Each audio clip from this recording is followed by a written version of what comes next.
하나님의 은혜와 사랑과 평강이 여러분의 심령에 가정에 충만하시기를 축복합니다. 우리 기독교에서 교회에서 예배 때에 행해지는 것이 기본적인 게 뭡니까? 찬송과 기도와 말씀. 이 찬송과 기도와 말씀입니다. 찬송은 뭐 하는 거냐면 찬송은 아버지 앞에 우리가 주님의 이름을 높이는 거예요. 주님을 올려드리는 거야. 주님이 어떤 분이라고 이 찬양에 보면요. 가사를 여러분이 찬양 부를 때요. 그냥 막 부르지 마시고 찬양의 가사를 가만히 생각해 보세요. 저는 이 찬양을 많이 불렀는데도 불구하고 그 가사가 어떤 때는요. 그 가사가요. 살아 움직이는 말씀이 되더라고요. 그래서 제일 처음에 신앙생활을 할 때 교회 우리 선배들이 그러더라고요. 찬양은 곡조 있는 기도라 그러더라고요. 이 찬양은요. 그 가사가 4절, 보통 4절까지 되어 있는데 그 내용이 뭐냐면 신앙의 고백이요. 찬양은 신앙의 고백이요. 그래서 그것이 찬송시가 되기도 하고 그것이 기도문이 되기도 하고 그렇습니다. 그리고 또 우리가 하나님 앞에 기도하고 말씀을 듣습니다. 하나님 말씀은 생명입니다. 하나님 말씀을 통해서 우리 영혼이 양식이 되고 말씀을 통해서 우리가 가야 될 길을 제시하고 하나님 말씀은 내 발에 등이 되게 하고 내 길에 빛이 된다고 그랬습니다. 그러니까 여러분이 하나님 말씀을 통해서 여러분의 신앙의 기준을 잡으시길 축복합니다. 그런데 현재 삶 속에서 내가 어떻게 해야 될지를 말씀은 아는데 그걸 몰라요. 모르기 때문에 성령께서 그때그때 나에게 주시는 하나님의 말씀을 붙잡으시길 축복합니다. 성경의 말씀은 32,500가지가 있는데 지금 당장 필요한 말씀, 나에게 주는 주님의 말씀을 들어야 되는데 우리는 주님이 주시는 말씀을 듣기보다는 내가 원하는 말씀을 듣기를 원한단 말이에요. 그래서 자꾸 그걸 듣다 보니까 어떻게 해요? 자꾸 다른 사람한테 나를 대해서 어떻게 하나님 뭐라 그러시는지 그게 궁금해져서 자꾸 다른 사람한테 귀를 기울이는데 원래는 사람에게 귀를 기울이지 마시고 하나님과 교통하시는 여러분들에게 축복합니다. 이게 하나님께서요. 우리하고 1대1로 교제하길 바라시는 거지 중간에 끼면 별로 안 좋아요. 우리가 처음에요. 결혼하기 위해서 이제 중매쟁이가 있잖아요. 중매쟁이. 그죠? 중매쟁이에서 양쪽을 하지만 중매쟁이는 이쪽하고 신랑하고 신부하고 연결해가지고 만나게 하는 그 접촉 종만 역할을 하고요. 그리고 빠져줘야 돼요. 그럼 신랑하고 신부하고 둘이서 만나고 데이트하고 얘기를 나눈단 말이에요. 그러니까 어떻게 보면요, 그 대화하는 사람이 자기 생각을 얘기를 해도 그걸 하나님의 음성을 들을 수도 있고, 진짜 하나님의 음성을 들을 수도 있고 해서 어떤 데는 헷갈려야 하니까, 하나님의 인격이 하나님이니까, 인격이 하나님이 말씀하시는 그 말씀을 듣는 여러분들이 축복합니다. 근데 그 말씀을 들으려면요, 보통 때 주님하고 친밀한 관계를 가져야 되고요, 보통 때 성령의 인도함을 받아야 돼요. 성령께서 지금 나를 지배하고 있을 때는 성령의 음성이 들리지만 성령의 지배를 받는 것이 아니라 세상의 지배를 받고 내 생각의 지배를 받으면 내 생각이 주님의 생각인지 착각하고 그렇게 한단 말이에요. 사람들이요 어떤 거는 몰라서도 죄를 짓지만요 어떤 경우에는 몰라서 짓는 경우도 있지만 어떤 경우는 알고도 죄를 짓는 경우가 있잖아요. 왜냐하면 자기 생각이 이게 맞다고 생각하거든요. 바리새인들은 자기가 말씀을 지킨다고 생각했는데 예수님이 보니까 주일날 병을 고치는 거예요. 이거 안 맞는 거예요. 그러니까 내 기준으로 보니까 안 맞는 거예요. 말씀을 봐도 안식일을 기억하여 거룩히 지키는 말씀을 봐도 안 맞고 내가 봐도 안 맞아. 근데 주님은 주님의 마음으로 보니까 그게 맞거든요. 그러니까 바리새인들이 예수님을 정죄해서 십자가에 죽여버렸단 말이에요. 자, 예수님을 십자가에 죽여버리게 된 그들이 속에는 뭐가 있냐면요. 마음속에는 뭐가 있냐면 시기가 있어요. 시기. 왜냐면요. 나한테 따라와서 막 라삐요 따라오던 사람들이 예수님 앞에 따라가니까 어떻게 해요? 그러면요 시기가 나잖아요. 왜? 사람들이 나를 따르다가 다른 사람 따르면 얼마나 시기가 납니까? 지금 뭐 대통령 선거 하는데 뭐 5명이 그냥 하여튼 집중적으로 제일 앞에 쓴 사람을 깔거내리는 거예요. 깔거내리면 그 표가 자기한테 올 걸로 착각을 해서 그렇게 하고 있잖아요. 그래서 바리새인들이 다 자기 생각으로 자기가 말씀을 봤을 때 맞다고 생각해서 하는데 그 속에 중심 보면 시기가 있단 말이에요. 이 시기 조심해야 돼. 시기. 한국에는 시기의 영, 일본에는 음란의 영, 중국에는 탐심의 영, 돈. 아니면 목사님들 붙잡아가지고요. 복음 전하는 목사님들 붙잡아가지고 그래서 뭐하냐. 그래갖고 벌금 물려. 돈 받아낸단 말이에요. 교회에서요 은혜 받고 나서 은혜 받는 건 은혜 엄청 받고 나서 나가서 고발해요. 고발해가지고 뭐예요? 그래서 상금 타먹어요. 신고하면 상금 타먹고 그런 상황이거든요. 그러니까 이 바리새인들도 예수님 볼 때 시기가 나서 그 바탕이 시기고요. 명분이 있어요. 명분. 내가 시기 나서 죽입니다. 이렇게 그런 소리 하면 안 되잖아요. 명분이 뭐냐면 첫 번째는요. 율법을 어긴다 이거예요. 하나님의 말씀을 어긴다. 그러니까 이단인 거예요. 죽여버려야 돼요. 왜? 안식일을 기억하여 거룩히 지키라는데 안식일날 병고 짓죠. 안식일날 밀밭 이러면서 밀을 까먹죠. 막 그런 못할 짓을 하는 거예요. 자기들이 볼 때는 자기의 기준으로 말씀을 딱 잣대가지고 볼 때는 안 맞는 거예요. 그 예수님께서 그 시간에 내가 병고 친다고 막 뭐라 그러니까 예수님께서 그래 그러면 안식일이라고 너희들 양 몰고 가다 양이 구덩이에 빠지면 안식일이니까 그냥 내버려두냐? 그거 건지지 않느냐? 안식일에 아니 병 걸려갖고 더 이렇게 그 질병 가운데 있는 사람을 건지는 것이 뭐 문제가 되냐? 그래서 또 물리쳤죠. 그게 근본으로 다른 거예요. 그런가 하면 또 뭐예요? 안식일날 또 이제 병 고쳤다는 거 핑계대고요. 그리고 뭐예요? 자기가 자칭 하나님이라는 자칭 하나님. 하나님을 보여주자니까 내가 하나님인데 뭘 하나님 보내준다. 만약에 우리나라에 계속 그 말씀을 붙잡고 해요. 그래서 우리나라에 자칭 하나님이라 그런 사람, 자칭 자기가 재림 예수라고 하는 사람이 40명이나 있다는 거예요. 그러니까 거기 속아나면 안 된단 말이에요. 그러니까 뭘로 분별해요? 말씀으로 분별해요. 하나님 말씀으로 가짜와 진짜를 분별하신 여러분들에게 축복합니다. 그리고 교회에서 뭘 해요? 교회에서 기도한단 말이에요. 다 같이 찬송, 기도, 말씀. 찬송, 기도, 말씀 이 세 가지인데 이 세 가지가요 기본인데 이 기본이 너무나도 달라. 이 기본이 너무 똑같은 성경을 보고 있고 똑같은 찬송하고 똑같은 기도하는데도 너무너무 다른 거예요. 기도가 너무 다르고 찬송은 거의 같아요. 거의 같은데 이제 뭐가 또 다르냐면 성경 말씀 똑같은 말씀을 갖고도 그걸 풀이하는 게 다르단 말이에요. 또 쉽게 말하면 성경에서는 사거리에서 딱 왔어요. 성경에서는 사거리에서 곧장 직진해라고 딱 이렇게 왔어요. 직진하라고 나와 있는데 딱 보니까 자기가 볼 때는 직진이 좌회전인 것 같아요. 그래서 이건 좌회전이네. 그래서 직진해야 되는데 좌회전을 해봐봐요. 이게 목적지가 달라져 버리잖아요. 또 어떤 사람은 우회전이라고 성경은 분명히 직진하라는데 우회전이라고 그러는 거예요. 그럼 말씀이 잘못된 거예요. 말씀은 직진하라 그러는데 자기가 볼 때는 좌회전인 거예요. 좌회전 가는 거예요. 자기가 볼 때는 우회전인 거예요. 똑같은 말씀을 가는데 그래서 장로교하고 감리교하고 이런 기독교 성결교하고 다르단 말이에요. 우리는 장로교는 칼빈주의, 이거는 칼빈주의는 뭐냐면 하나님의 절대 주권, 하나님의 절대 주권 속에서 하나님께서 인도하여 하나님의 절대 주권과 하나님의 은혜로 구원받는다는 거고, 이 알미니안주는 하나님이 다 하지만 그래도 사람의 능력이 사람이 해야 되는 거지. 그래갖고 어떻게 사람이 할 수 있다. 사람도 할 수 있다. 이래서 알민주의에 그렇게 따지기 때문에 하나님은 모든 사람을 구원하는 거다. 장로교는 모든 사람을 구원하는 것이 아니라 하나님이 택한 백성들을 구원하는 거다. 그래서 장로교고 이렇게 알민주의하고 다른 겁니다. 똑같은 성경을 보는데도 그렇게 달라요. 자, 그러면 오늘요 예수님이 제자들을 불러놓고요 마태복음 6장에서 마태복음 5장부터 7장까지는 산상수훈이죠. 산상에서 제자들에게 영적 원리와 말씀을 가르쳤단 말이에요. 예수님께서 마태복음 5장부터 7장까지 산상수훈이요. 근데 오늘 뭐에 대해서 말씀하냐면 기도에 대해서 말씀합니다. 기도. 자, 우리가 기도는 많이 하죠. 근데 제가 지난번에 우리 여기 새벽 기도를 꾸준히 오시던 권사님이 있었어요. 그 권사님에게 무슨 기도나 만날 들어봤더니요, 뭐 영적인 거 육적인 거 막 이렇게 섞어서 하더라고요. 근데 주님께서 뭐라 그러셨냐면 너희는 먼저 그의 나라와 그 일을 구하라. 그리하면 이 모든 것을 더하시리라. 그러니까 너희는 먼저 그의 나라와 그 일을 구하고 그 다음에 두 번째 이 땅의 걸 구하라. 그러지 않고요, 그의 나라와 그 일을 구하면 그러면 내가 더해준다 그랬거든요. 근데 우리는요 예수 믿기 전에도 보면 무엇인가 보고 배운 게 있어요.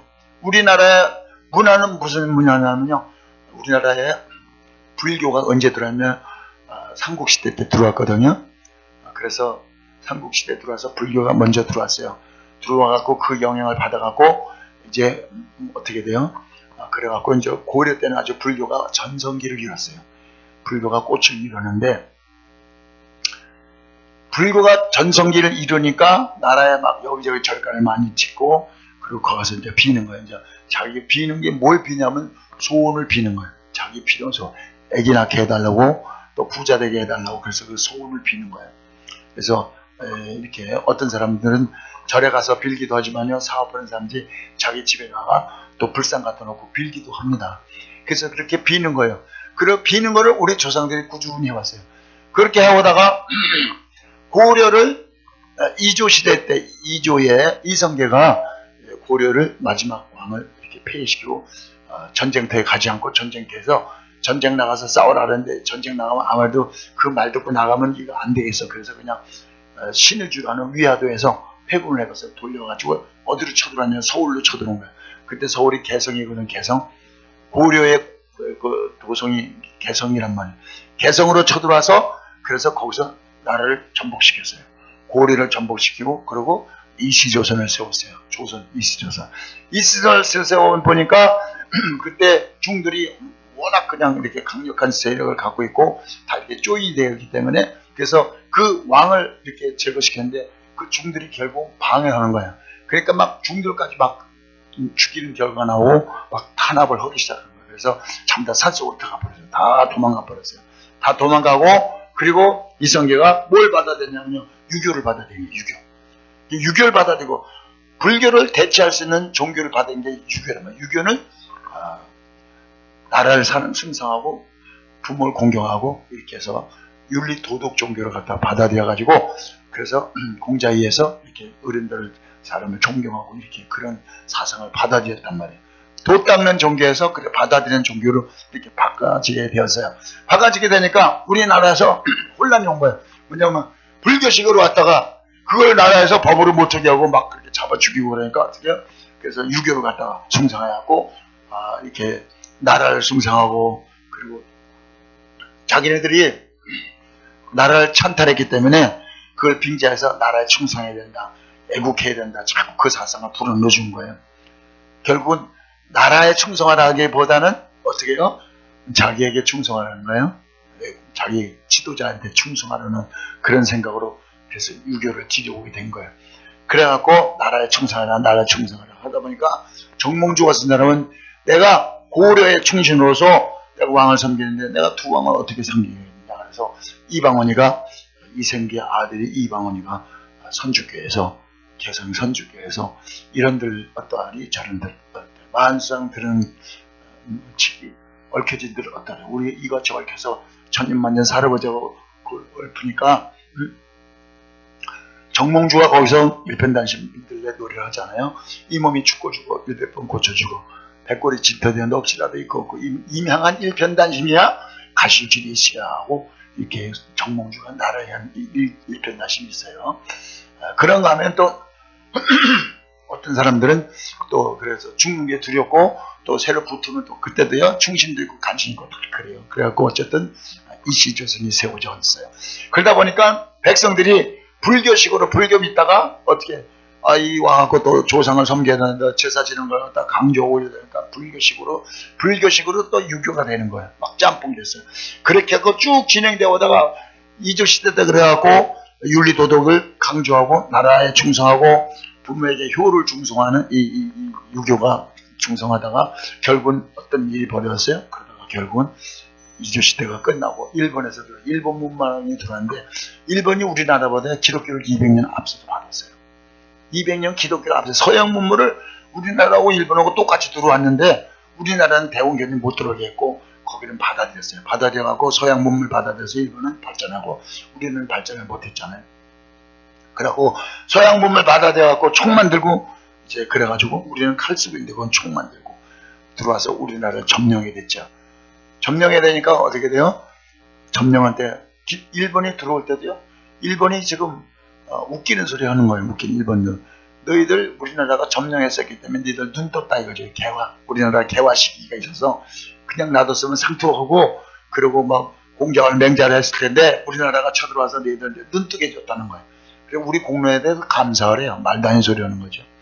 그래서 일본이 우리나라를 이렇게 점령하게 됐어요. 점령하면서 어떻게 우리나라가 눈이 뜨기 시작해서 그래서 머리도 그런 거 자르기도 하고 이렇게 문명이 발달되면서 뭐가 들었어요? 1883년도에 이제 복음이 들어오기 시작한 거예요. 평양부터 복음이 들어오기 시작해서 또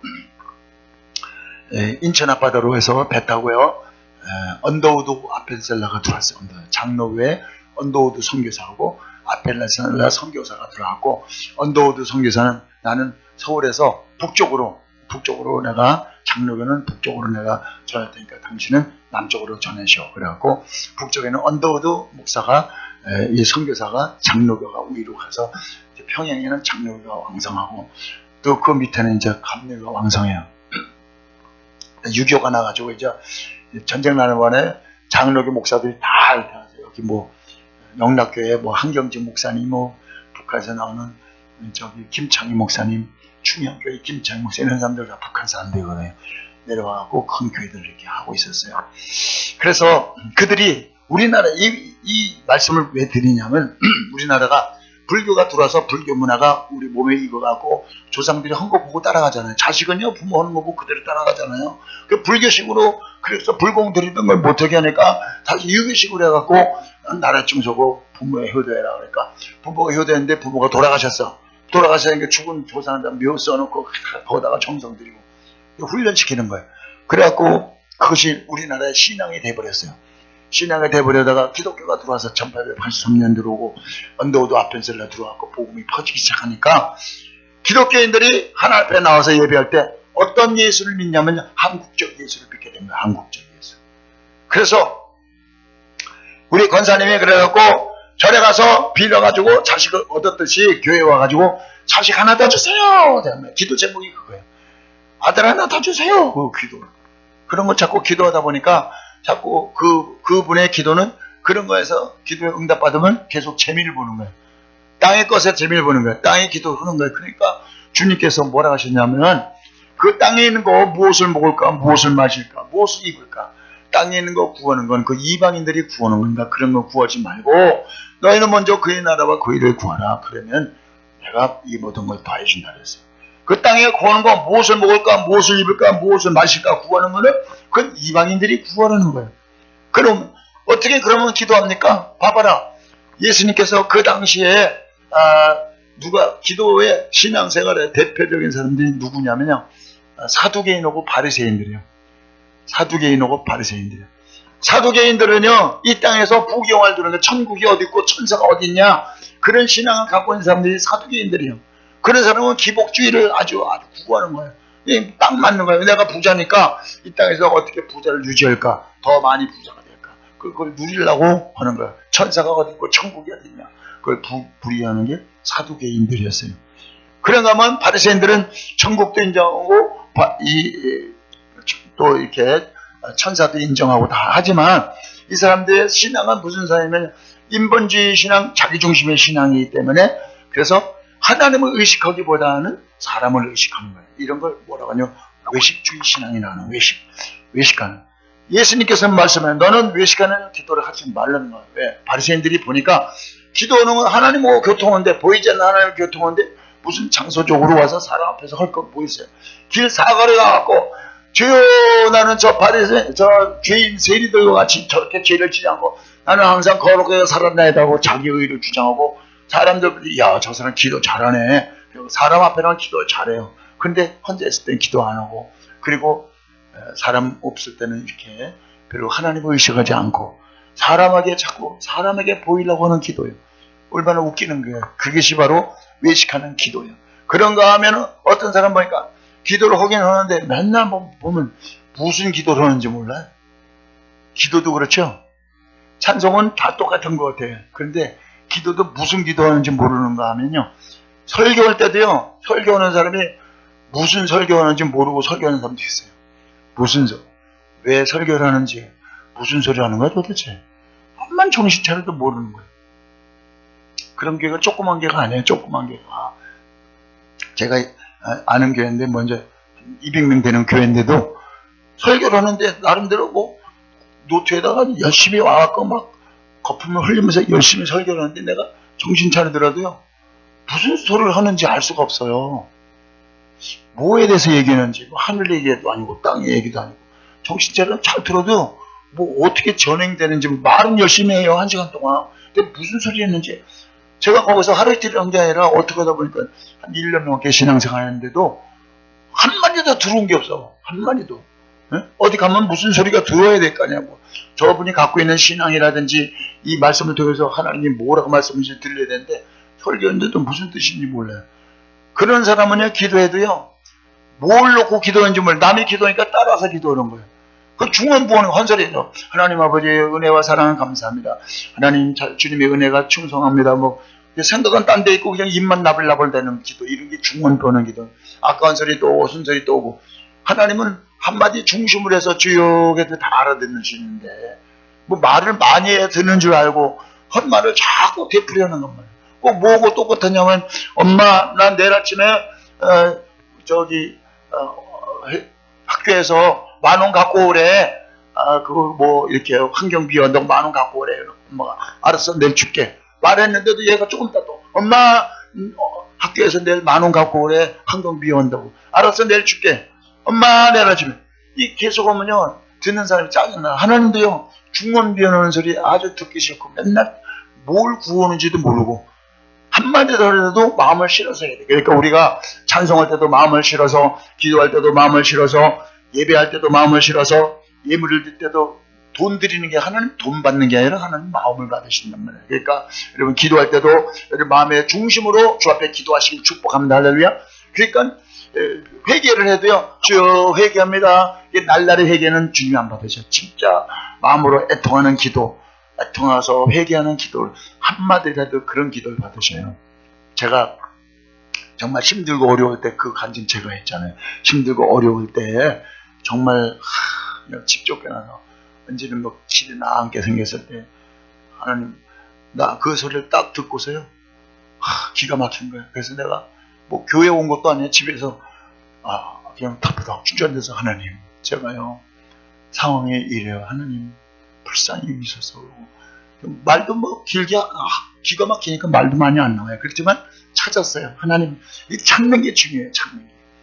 나오는 게 중요하고 찾는 게 중요합니다.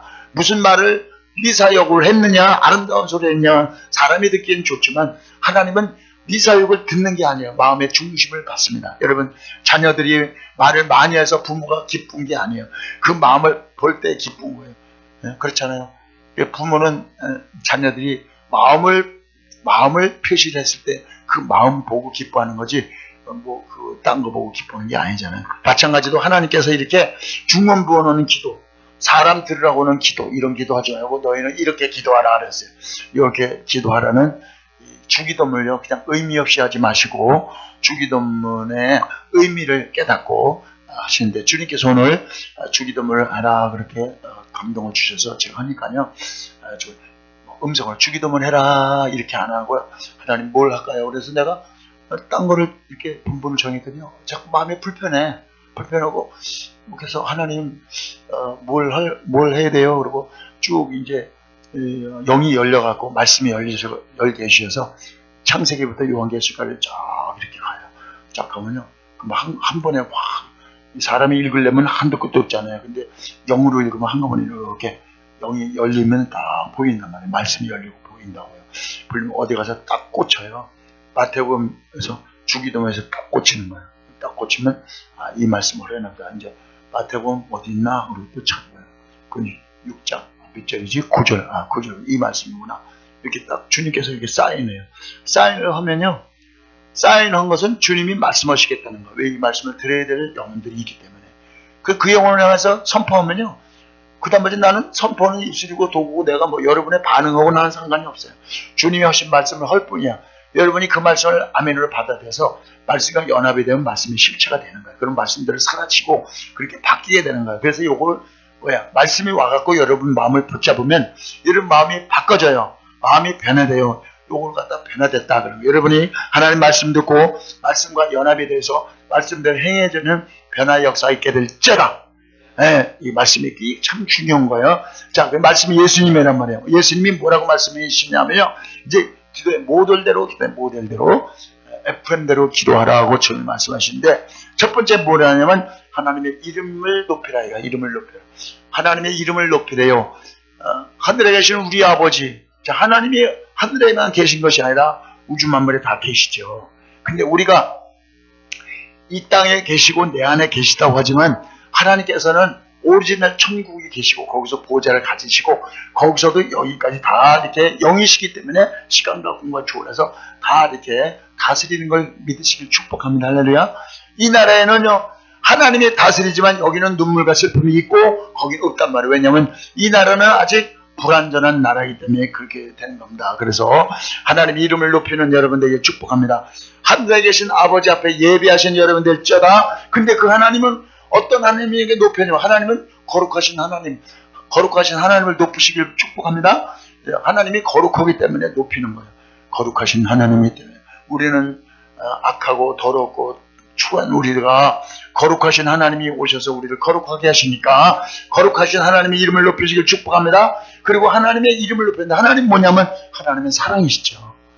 하나님의 마음은 사랑이에요. 그러니까 하나님의 마음이 내 마음에 와서 내 마음이 하나님의 마음이 되면 영혼들을 사랑하게 되고 하나님을 사랑하게 되고 이웃을 사랑하게 되고 하나님의 사랑을 전하는 사랑의 축복의 통로가 될지어다.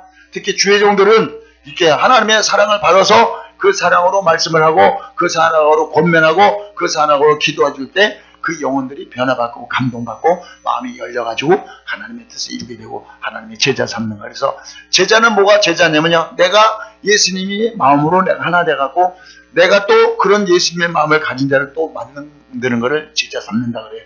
여러분 자신이, 저와 여러분이 하나님의 사랑으로 채워져서 하나님의 사랑을 전하는 예수님의 참제자가 될지어다. 아멘. 그리고 우리가 그렇게 제자가 돼갖고 또 내가 다른 분을 또 이렇게 사랑을 나눠주면 또 참 제자가 되는 거예요. 하나님은 사랑이십니다. 사랑의 하나님을 높이실지어다. 하나님이 사랑하기 때문에 우리를 사랑해서 구원하신 하나님의 사랑을 높이는 여러분 되길 축복합니다. 근데 하나님은 신실하셔요. 신실해. 약속의 하나님이요. 한번 약속을 하면 지키는 하나님, 그 신실한 하나님을 높이시길 축복합니다. 하나님은 전지전능하신 하나님이신 것을 축복합니다. 할렐루야. 예. 그리고 또 나라의 마음이며, 다 같이 나라의 마음이며 뜻이 하늘에서 이룬 것 같이 이 땅에서도 이루어지이다. 아멘. 자, 나라의 마음이며 하나님의 나라가요. 하나님 나라가 어디 있냐면요, 천국이 하나님 나라가 오리지널이고 여기는 모델이에요. 모델 나라요. 여기 모델 나라인데 이 모델 나라를 왜 만들었냐면 이 모델 나라에서 하나님의 마음을 알고 하나님의 사랑을 맛보고 천국이 어떤지 맛을 보게 하기 위해서 그래서 이 나라를 만드신 거예요. 하나님의 나라는 오리지널, 거기는 완벽한 데입니다. 근데 여기다가 모델 나라로 모델하우스를 만들어서 모델하우스를 통해서 오리지널을 맛보는 거예요. 우리가 아파트 같은 거 분양할 때도 보면 모델하우스 만들죠. 모델하우스 들어가 봐. 아, 내가 살 집이 이런 집이구나 하고 모델하우스를 통해서 알게 되죠. 그러면 이 땅에 똑같으냐면 모양은 같은데 내용이 달라. 그렇죠? 이 땅의 모양, 하늘나라, 이 땅의 나라하고 하나님의 나라하고 모양은 같은데 내용이 다른 거예요. 거기는 어떤 내용? 하나님이 완전히 100% 다스리는 나라. 이 땅에는 마귀도 다스렸다가 하나님도 다스렸다 왔다 갔다 하는 나라. 그러니까 뭔가 내용이 다르단 말이에요. 그래서 이제 하나님 나라 임합시다. 하나님 나라가 어디에 임하냐면 하늘나라의 나라가 이 땅에 임해야 돼요. 이 땅에 임해야 돼요. 이 지구에 임하게 될지어다. 할렐루야. 우리 대한민국에 임하게 될지어다. 할렐루야. 그리고 어디에 임해요? 우리 가정에 임해야 돼요. 하나님의 나라가 우리 가정에 임하면 가정이 천국이 돼야 돼요. 하나님의 나라가 이 땅에 임해서 가정의 천국이 될지어다. 가정이 천국이 돼야 돼요. 가정 천국 되는 것은 사람의 노력으로 안 됩니다. 왜냐하면 방해하는 세력이 있기 때문에. 그래서 우리가 기도해야 되는 거예요. 하나님 나라가 이 땅에 임하고 하나님 나라가 우리 가정에 임하고 하나님 나라가 어디에? 내 마음에 임하게 해달라고. 하나님 나라가 내 마음, 심령 천국, 가정 천국, 교회 천국이 되길 축복합니다. 할렐루야. 이 나라가 안정된 천국 되기를 다 바라지만 그러나 이 나라가 100%짜리는 안 된다는 거예요. 깨달으시고 나라가 이 땅에 임하고 우리 가정에 임하고 우리 심령이 임하도록 하나님 앞에 기도하신 여러분들자라. 그리고 하나님의 온전하신 뜻이 하늘에서 이루어진 것 같이 이 땅에서도 이루어지다 그랬어요. 뜻이 하나님의 나라는 하나님의 뜻이 100% 이루어져요. 이 땅에서는 하나님의 뜻이 100% 안 이루어져. 왜 안 이루어지냐면 우리 때문에, 나 때문에. 여러분 하나님 말씀대로 여러분이 100% 이루어지기 위해서 내가 날마다 제거되어야 되고 날마다 깨져야 되고 날마다 죽어야 합니다. 나를 제거하고 여러분 안에서 하나님 나라가 하나님의 뜻이 온전히 이루어지길 축복합니다. 여러분의 가정이 하나님 나라가 될지어다. 여러분이 가는 곳마다 하나님 나라가 이루어지게 될지어다. 그걸 놓고 기도하려는 거예요. 여러분 심령부터 하나님 나라가 될지어다. 내 안에 어둠의 나라, 마귀의 나라, 지옥 나라는 떠나가고 천국 나라, 하나님 나라가 내 안에 충만하게 임하게 될 축복합니다. 그리고 세 번째는 뭐냐 하면요. 일용할 양식을 주옵시고. 다 같이 일용할 양식을 주옵시고. 일용할 양식을 달라는 것은 하나님의 은혜를 구하는 거. 하나님의 은혜를 구해요. 하나님의 은혜를 구하는 여러분 되길 축복합니다. 하나님의 은혜가 뭐냐? 사람은 영혼과 육체로 되어 있어요. 영혼을 위한 양식을 구하시는 여러분 될지어다. 하늘의 신령한 은혜를 구하는 여러분 될지어다. 우리는 하늘에서 왔기 때문에 땅의 것이 먼저가 아니라 하늘의 것이 먼저입니다. 하늘의 것을 먼저 구하는 여러분 되길 축복합니다.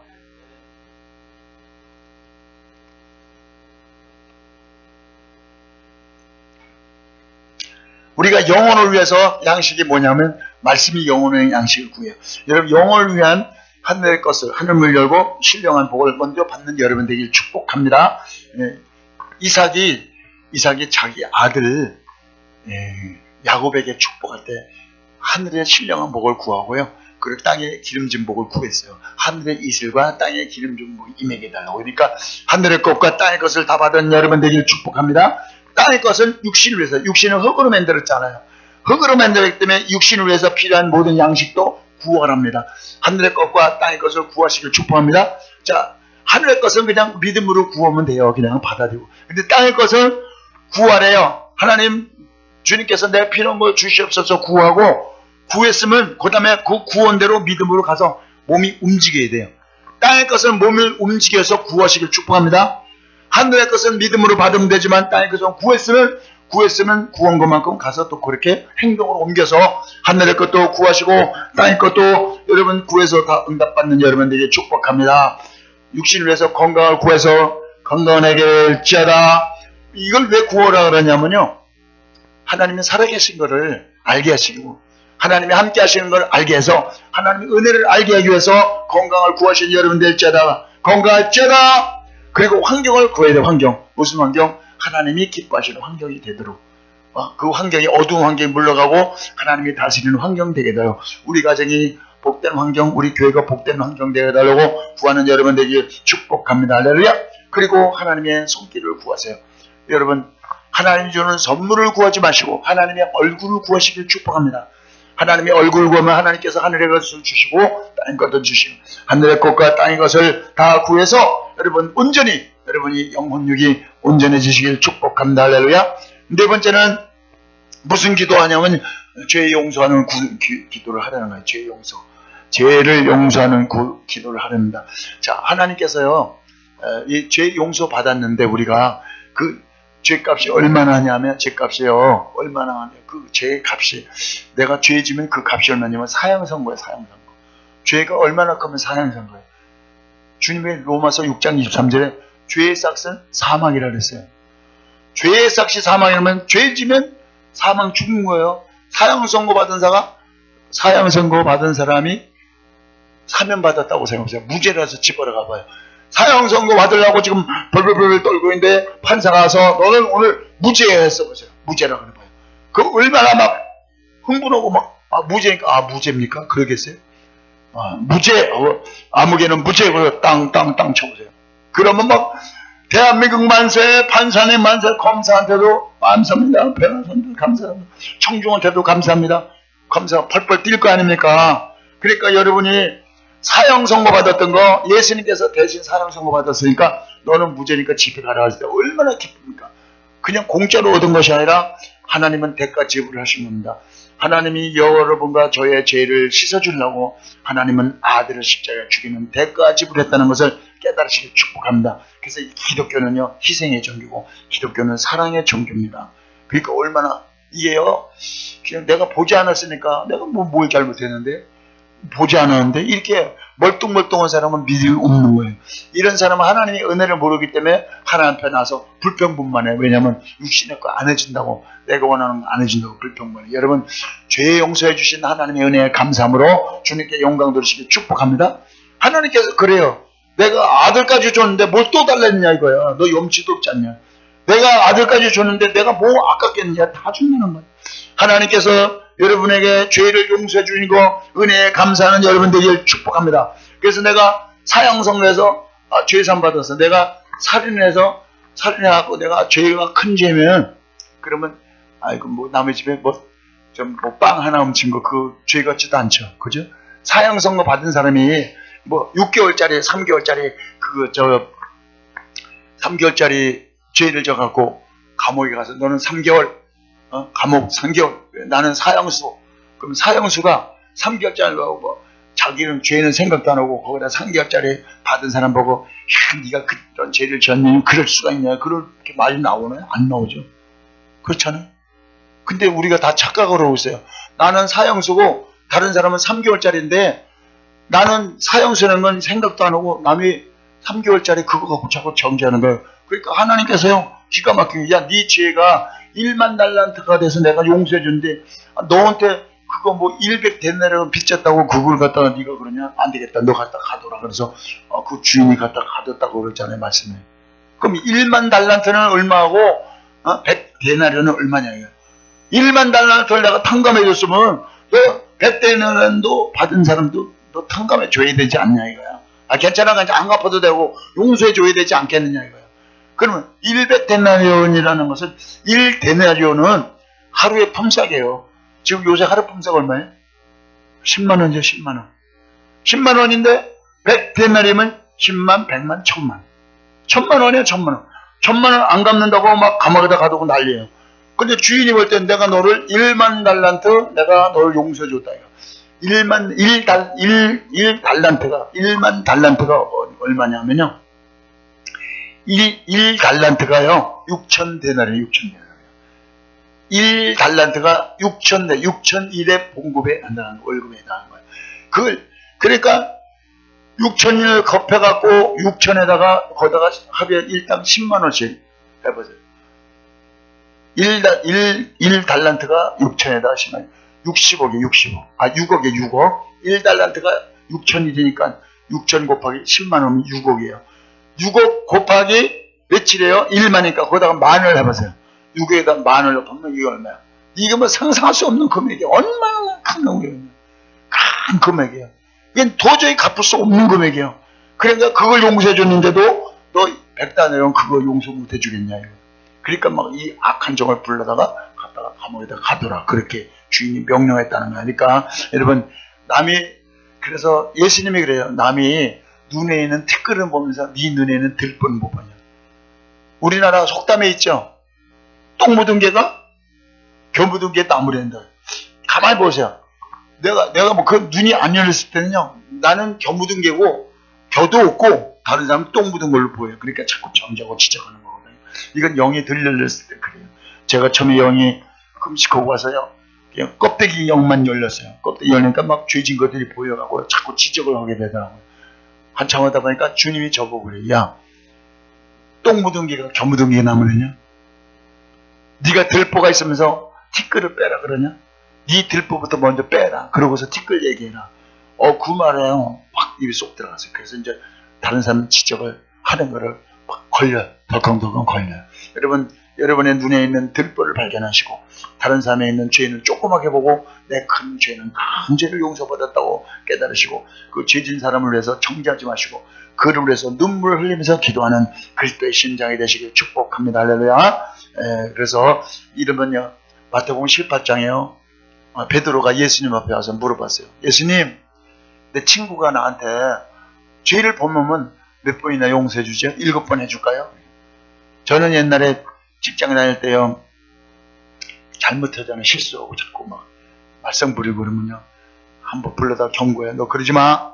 보냈어요. 두 번째, 너 그런 식으로 하면 안 돼. 너 혼날 거야 다음에. 세 번째 오면요.